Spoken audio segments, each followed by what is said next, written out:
He faked being sick to test his family's love, but what they did next shattered everything he thought he knew. Ethan was a 35-year-old contractor, the kind of guy who fixed everything except the things that truly mattered, like how distant his family had become. Holidays were quieter. Calls went unanswered. Birthdays got reduced to emojis and late-night texts. He couldn't remember the last time his sister visited or when his dad asked how he was really doing. So one day, on a tired impulse and a bitter heart, Ethan did something reckless. He sent a group message to his family. Just got back from the doctor. Serious. They think it might be something bad. I don't want to worry anyone, but I could use some support. It was a lie. A test. Something inside him wanted proof that he still mattered, that someone would drop everything for him for once. The replies trickled in. His sister, "Oh no, what kind of bad? I'm sure it's nothing." His dad, "Hang in there. Let me know how it turns out." A cousin liked the message but said nothing. His mom, the only one who tried calling, left a voicemail. "You'll be fine, honey. Just get some rest." That was it. No one came over. No one asked if he needed help getting to a second opinion. No one even offered to bring soup. Ethan sat on his couch, phone in hand, heart sinking. He hadn't expected flowers or a parade, but he hadn't expected silence either. He started the lie, but the truth that followed cut deeper than he ever thought it could. That night, Ethan lay awake staring at the ceiling, the dim hum of his old fan the only sound in the room. He kept replaying the texts, the missed calls that never came, the way his mom's voice had sounded. Loving, yes, but distant, like she'd already convinced herself it wasn't serious, like she didn't have room in her life for another emergency. He hadn't cried in years, but that night something cracked. The next morning, still in the same clothes, he opened his fridge. Nothing but ketchup packets and leftover rice. He stared at it, then laughed bitterly. If I really were sick, I'd be starving alone, he thought. By noon, he got a message from his sister. "Hey, everything okay? I told Mom it's probably stress. Call us when you feel better. Not if, when." Like the whole thing was an inconvenience. Feeling ashamed and angry, Ethan didn't respond. Instead, he called a friend from high school. Someone he hadn't seen in years, but who once stayed up with him all night after a bad breakup. "Hey," Ethan said hesitantly.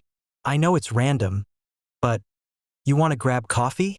An hour later, they were sitting across from each other in a quiet cafe. His friend listened, really listened, as Ethan told the truth. The fake illness, the silent reaction, the ache he couldn't shake. "I just wanted to feel like I mattered," Ethan whispered. His friend didn't judge, just nodded and said, "You do. Maybe not to them the way you hoped, but you still do." That sentence landed harder than all the silence Ethan had faced. He realized he'd been chasing validation from people who'd long stopped showing up, and ignoring the ones who still would, if he just reached out. Over the next few days, Ethan stopped checking his phone every 5 minutes. The silence from his family remained. No surprise visits, no real concern, just the occasional emoji or vague text asking if he was feeling better yet. But something inside him had shifted. Instead of waiting for their care, he focused on the people who'd already shown it.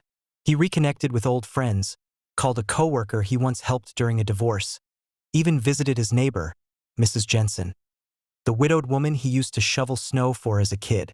She welcomed him with warm cookies and warmer conversation. For the first time in years, Ethan felt seen. One evening, while helping Mrs. Jensen fix a leaky faucet, she suddenly asked, "Your parents? They don't live far, do they?" "No," he said, tightening a valve. 15 minutes. She gave a sad little smile. Funny how people can live close and still feel so far. That night, Ethan sat down and wrote a letter.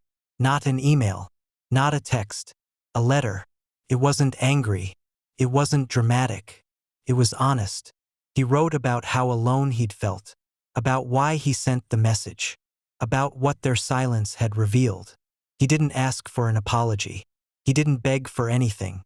He just told them the truth calmly, clearly, finally.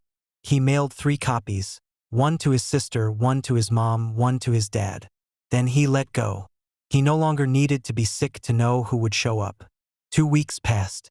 No replies, no calls, no unexpected knocks on the door. And strangely, Ethan was okay with that, because something had changed, not them, but him. He'd stopped begging for crumbs from people who didn't know how to feed love the way he needed it. He had started building something new. Small dinners with friends, Saturday hikes, quiet mornings with black coffee and no guilt. He even signed up for a woodworking class, something he'd always wanted to try but never made time for. Then one evening, just as he was leaving the shop, his phone buzzed. It was a message from his dad. Just one line. "Got your letter. We didn't know how bad things had gotten. I'm sorry." Minutes later, another ping. His sister. "I didn't realize how far apart we drifted. Want to meet for lunch?" Ethan stood there in the empty parking lot, heart thudding. Not from joy or pain, but something quieter. Closure. Or maybe the start of something new. The next week, they met at a diner from their childhood. The conversation was awkward, imperfect, but real. There were no excuses, just a shared agreement. They'd all missed something, and maybe now, they'd stop pretending not to. As Ethan drove home that night, he realized the biggest lie hadn't been the sickness. It was the idea that he had to test people to prove his worth. Because the truth was, his worth didn't need their permission.